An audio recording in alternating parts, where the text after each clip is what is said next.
Buenas tardes, amigos. Gracias por acompañarnos en esta sobremesa. Reforma constitucional. El gobierno sigue con el acting, esta puesta en escena de supuestamente escuchar a todos los sectores cuando sabemos que se sientan, las personas hablan, no las escuchan porque después termina haciendo lo que el oficialismo quiere sin tomar nota absolutamente de nada de los aportes que pueden hacer las personas. ¿Y por qué el gobierno de Morales está haciendo esto? Porque tienen los votos, ¿sí? Uno decía, le falta un voto para poder tener esta reforma. El voto está en el bloque de Rivarola, el voto está en el bloque del Partido Justicialista. Ahí está el voto. ¿Quién o quiénes van a ser los que se van a sacrificar y van a levantar la mano? No lo sabemos todavía a ciencia cierta. Tenemos una aproximación de algunos nombres. Fernando Posada suena desde el minuto 1. Está Cabana, la señora Tisera, está Rodríguez, el del sindicato de camioneros. Serían los eventuales, o capaz que todos, ¿no? Lo cierto es que ya el compromiso de Morales con Rivarola, que es un compromiso que viene de hace mucho tiempo y que no tienen que ver necesariamente con cuestiones políticas, tiene mucha más potencia que cualquier necesidad de la comunidad jujeña, o en este caso cualquier necesidad o demanda o apetencia política que pueda tener la gente que votó confiada al Partido Justicialista pensando que iban a ser algún tipo de oposición. Bueno, nada de esto sucedió y en esta reforma constitucional va a ser un escándalo, va a ser un escándalo, pero Rivarola le va a dar los votos que Morales necesita para avanzar con esta reforma, consagrándolo a Morales eternamente gobernador de la provincia, por lo menos por 8 años más.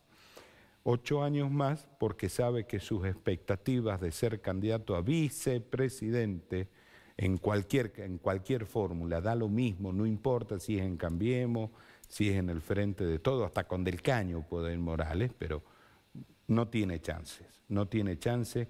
Encuestas propias y ajenas lo muestran a Morales con apenas, y la encuesta más generosa, un 3% de consideración pública a nivel nacional.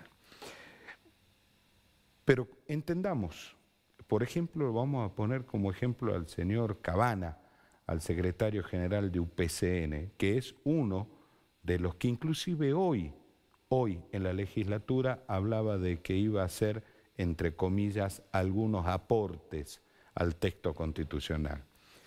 La inflación de este mes, 7%. La inflación anual acumulada está calculada en más del 100%. Un tarifazo de luz donde los más beneficiarios apenas un 150, 200%, y hay otras personas que les llegó hasta un 1000% de aumento en la luz, aumento decidido única, exclusiva y excluyentemente por Gerardo Morales. Aumentó el servicio de transporte urbano de pasajeros, eso sí, la calidad del servicio sigue siendo paupérrima, pero el boleto sigue aumentando. En este contexto, Cabana estaba muy contento porque a los trabajadores de UPCN le dieron 5% de aumento. 5. Recordemos, la inflación del mes nada más es del 7%. Evidentemente hay dos Jujuy. Por un lado, Morales y sus socios en cuestiones absolutamente inconfesables, porque no son cuestiones políticas. Morales y sus socios que tienen su propia agenda. Y el jujeño común, el jujeño que no tiene trabajo, el jujeño que tiene un trabajo y está por debajo de la línea de pobreza, la cantidad de personas que están en la indigencia, el hambre que ya se ve en la provincia de Jujuy, adultos mayores desnutridos, chicos que si no van a un comedor no tienen dónde comer y obviamente con las consecuencias que eso significa. Evidentemente son las dos Jujuy. Con la reforma constitucional, mi pregunta es, ¿cuántos problemas resuelve el jujeño de a pie? Absolutamente ninguno. El único que resuelve problemas, los únicos que resuelven problemas con esta reforma constitucional son Gerardo Morales, Rubén Rivarola y Guillermo Genefe. No nos olvidemos del colega Genefe, que el colega Genefe también está en esta. Vamos a hablar de esto, vamos a hablar de la reforma constitucional y vamos a hablar con un sector que dijo no el primer día, que es el sector de OLA. Vamos a hablar con Agustín Flores, que es el concejal de OLA en la ciudad de San Salvador de Jujuy. 30 segundos y estamos con él.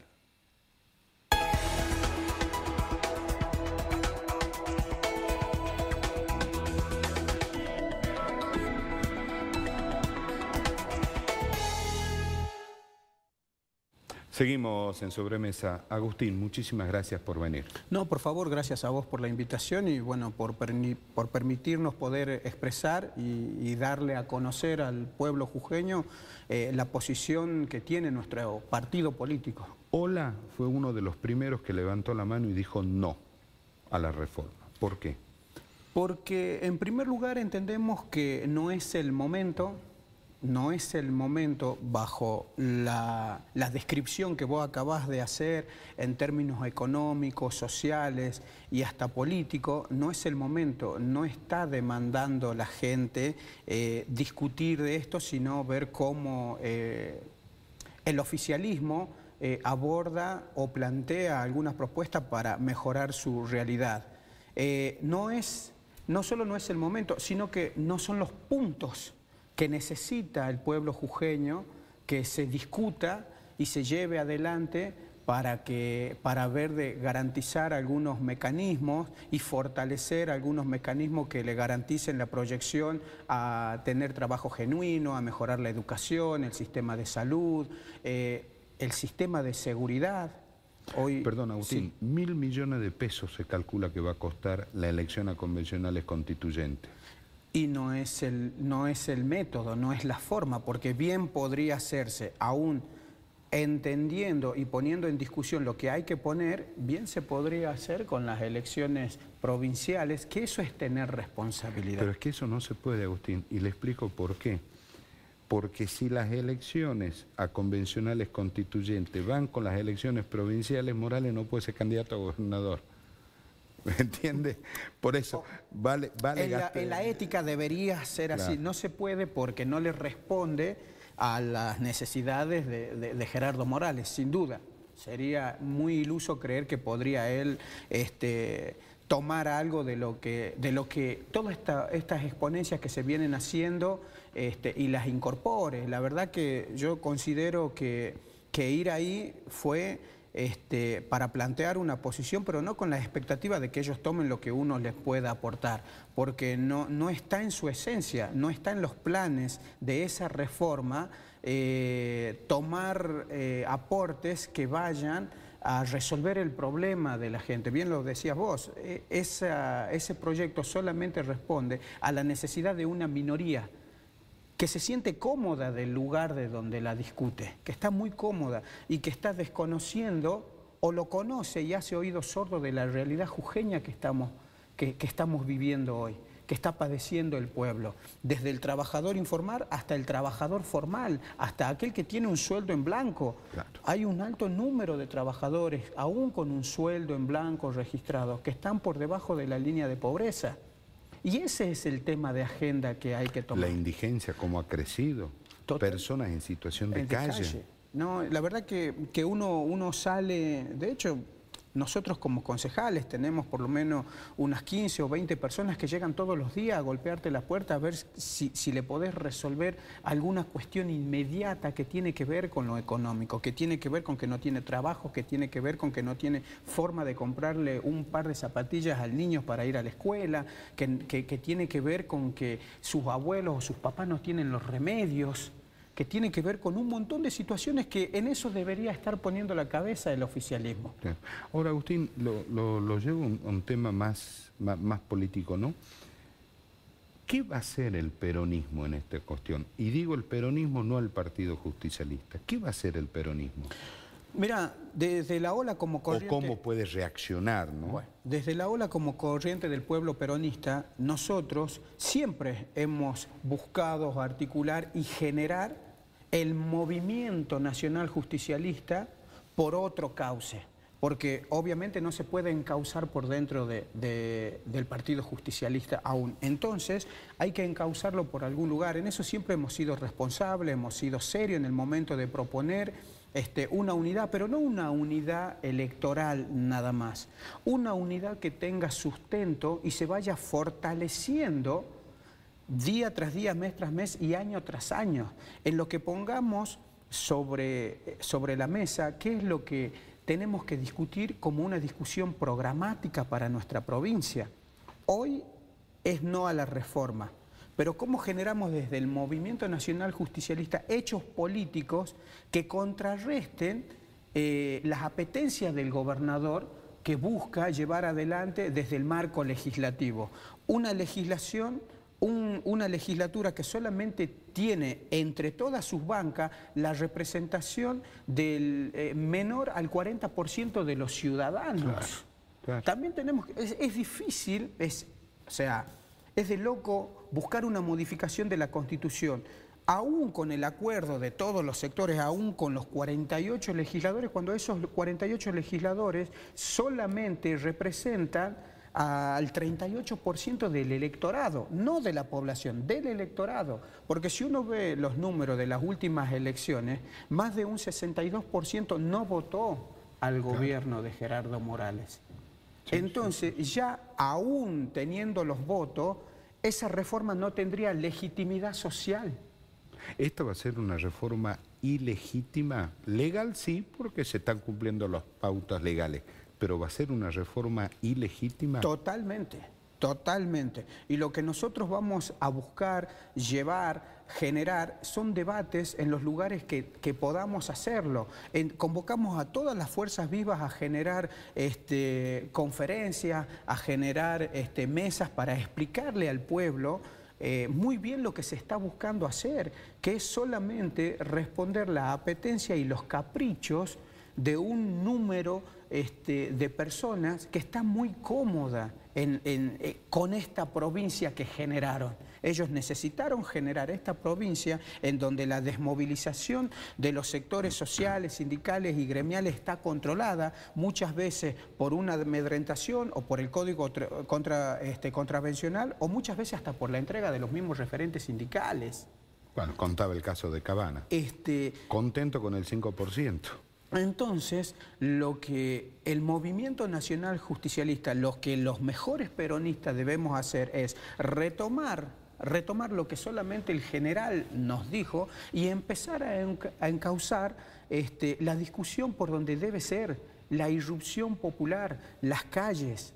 O sea, lo último que puede perder el pueblo y que creo no se va a resignar a perder es la calle, porque es el único lugar que cuando lo político lo dejó de lado, lo judicial lo dejó de lado, es por el único medio que tiene para hacerse visible. Claro, pero en esta reforma, convengamos en algo, Agustín, en esta reforma Morales quiere quedarse él con la calle.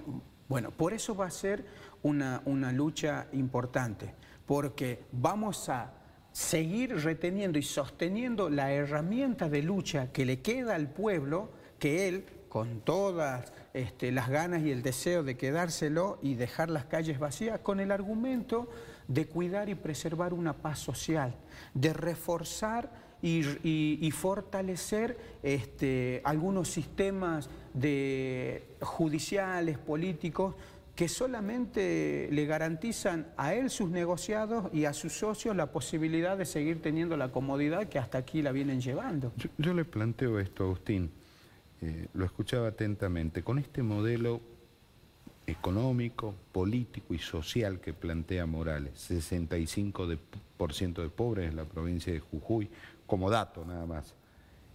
¿Este modelo, la única manera que cierre es a palazos? Totalmente. Es de la única forma en la que él puede sostener De hecho, esta reforma lo que busca hacer no es fortalecer ninguna institución para mejorar calidad de vida al pueblo jujeño. Esta reforma lo que busca es sostener un sistema y un régimen que ha comenzado a implementar desde el 10 de diciembre del 2015 hasta acá. Eso es lo que busca con esta reforma. Algo que podemos ver, ha perdido consenso, tiene medianamente un caudal electoral que no ha salido a votar o ha votado a otro espacio, pero como ya se le viene desmembrando y la idea de él de enquistarse en el poder sigue tan vigente como siempre, entonces lo que busca esta reforma es sostener ese plan, su plan, que por ahí lo puede mostrar tal vez como presidenciable o como vicepresidenciable, pero sin duda él se muestra desde lo que hace en Jujuy como un claro actor que podría llevar adelante en nuestro país las injerencias extranjeras. No olvidemos que hoy toda la explotación de los minerales, de nuestro suelo y subsuelo, está en manos extranjeras. O sea, no nos olvidemos el alto nivel de endeudamiento que tiene la provincia y las altas tasas de interés más de mil que tiene millones que de seguir dólares afrontando, con el verso del cambio de la matriz productiva que no ha generado ni siquiera 200 puestos de trabajo y no le están generando ingresos genuinos de divisa al mismo Estado provincial para poder llevar adelante. ¿Le puedo dar un dato en esto? ¿Le puedo dar un dato? Cauchari supuestamente costó 600 millones de dólares, supuestamente. Pero me quedo con esa cifra. En Cauchari trabajan 60 personas, quiere decir que cada puesto de trabajo costó 10 millones de dólares. Sí, 10 millones de dólares cada puesto de trabajo. En una provincia como Jujuy, me parece un absurdo. Totalmente. Una provincia que demanda un número de egresados de la escuela secundaria que no tiene expectativas de estudiar en la universidad porque la provincia no le muestra un abanico de posibilidades de poder entrar a trabajar estudiando cualquier carrera de ingeniería o algún tipo de programa y plan provincial que forme a los cuadros y profesionales que necesitamos en función del proyecto que necesitamos. Claro. Pero en Jujuy no hay un proyecto de provincia, hay un proyecto personal, familiar y de algunos socios que se viene llevando adelante con una precisión quirúrgica, pero en detrimento del pueblo, del salario, de la vida y de la dignidad de todos los jujeños. Hablamos desde el adulto mayor hasta el recién nacido. Claro. O sea, en Jujuy este régimen que ha llevado adelante Gerardo Morales no ha plasmado un proyecto de provincia que busque consolidar desde el norte un ejemplo para el país, que vaya en función de lo que necesita nuestra patria, sino que lo que busca hacer es mostrarse él desde el norte, llevando adelante un régimen que pueda él plasmarlo tal vez a nivel nacional, o llevar ese proyecto con otros socios u otros candidatos presidenciables a la ejecución, claro. Porque bien él pudo llevarlo adelante acá en Jujuy. Agustín, los últimos minutos, ¿hablamos del Consejo un ratito? Sí. Sesión esta tarde. Esta tarde a las 16 horas está la 10ª sesión ordinaria. Bueno, la verdad, comunicarle un poco al pueblo jujeño lo que por ahí, los que pusieron expectativas y votaron al frente y a los concejales del Frente Cambia Jujuy, la verdad que rechazaron el pedido a convocatoria a audiencias públicas que contaba con 21.000 firmas. Perdón, ¿cómo votaron los dos concejales del PJ? En esto expresaron, o sea, al proyecto lo presentamos junto con la concejala Lorena Alfaro. Cuando fuimos a conversar con ellos para ver si acompañaban con la firma, dijeron tenían que consultar, pero la urgencia nos llevaba... ¿A quién le tienen que consultar? Entonces, no acompañaron esta propuesta. La presentamos con la concejala Lorena Alfaro a la convocatoria a audiencias públicas y bueno, ayer nos entregaron el dictamen en donde se rechazó el pedido y no dan a lugar e inclusive poniendo en tela de juicio la legitimidad de las 21.000 firmas. Así que bueno, hoy esta tarde vamos a tener... yo pongo en tela de juicio el estudio de costo de ellos. Totalmente. O sea, si vamos a poner... La tabla polinómica. Yo pongo en tela de juicio la tabla polinómica. O sea, si vamos a poner en telejuicio, pongamos en telejuicio las cosas que corresponden.